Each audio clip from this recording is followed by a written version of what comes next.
Asgen, Oui, bonsoir. bonsoir. Nous sommes à quelques jours du premier tour des Oui, municipales. 3 jours. 3 jours. Delanoë est en passe de gagner Paris. Ah, Il a un les mauvais, sondages lui sont favorables. il a un mauvais bilan économique, c'est le moins Très qu'on puisse mauvais, dire. très mauvais. Les impôts auraient dû baisser Oui. en raison de l'augmentation. Et entre autres, il a un mauvais bilan en général.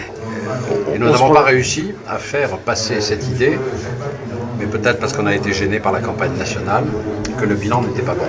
Ah oui, alors pourquoi ça? Parce que l'actualité a été essentiellement nationale et que Delanoë, évidemment, n'avait pas besoin de faire campagne, puisque les médias étaient totalement occupés par les problèmes nationaux qui se sont posés, l'UIMM, etc. Mais la campagne municipale n'intéressait plus personne, et que par conséquent, Delanoë étant en place, on n'a pas eu besoin de défendre son bilan, puisqu'on n'avait, nous, pas la possibilité de l'attaquer. C'est très simple et en même temps c'est pénible parce que Est-ce que c'est pas parce que c'est aussi un grand communicateur? Non, il n'a pas beaucoup communiqué, il n'a pas eu besoin de parler. Alors j'espère qu'entre les deux tours, on va l'obliger à s'expliquer. Il n'a pas eu besoin de s'expliquer. Vous étiez en concurrence avec le président de la République, avec le Premier ministre, avec les problèmes Nationaux. personnels, évolutifs depuis le mois de décembre, problèmes de pouvoir d'achat sur lequel les municipales, Neuilly.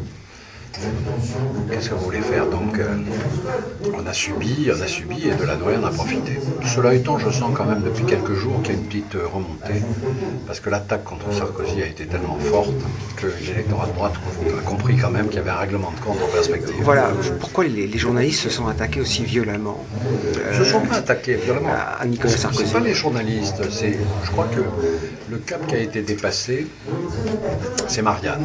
C'est le manifeste de Marianne où on a vu Ségolène Royal, Bayrou-Villepin, unis en vigilance républicaine contre Nicolas Sarkozy, et ça sentait quand même l'effet revanchard. Et là, à partir de ce moment-là, je crois que la droite a compris qu'il y avait quand même quelque chose qui se dessinait sous ces attaques répétées et que trop c'était trop. Et donc je crois que c'est à partir de là qu'on recommence un peu à prendre des voix, mais c'est tard. C'est tard, et en tout cas j'espère que samedi, ceux qui reviendront vont bien voter, parce que ça serait épouvantable d'avoir une abstention massive. Est-ce qu'il n'y a pas aussi un problème entre la majorité, plus exactement entre le président de la République et les parlementaires? Est-ce que le président de la République est un grand réformateur, Oui. peut-être l'un des rares dans le personnel politique?